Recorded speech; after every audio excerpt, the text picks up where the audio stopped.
Put it all. The sauce in a circular motion. Yan.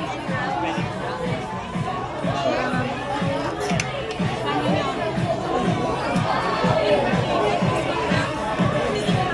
Dad, pineapple.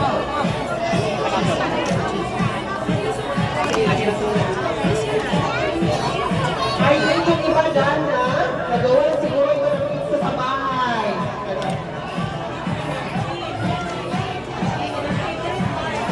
Your ham, your ham.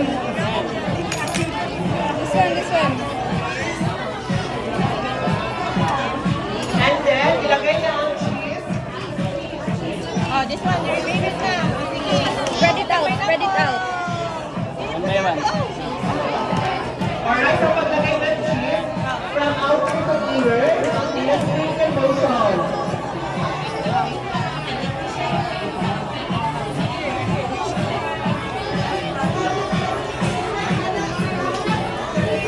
Wow, very good. And after that, ilagay na ang pineapple tidbit.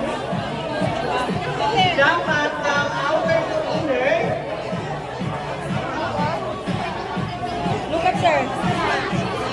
Okay, tignan nyo ako, kids.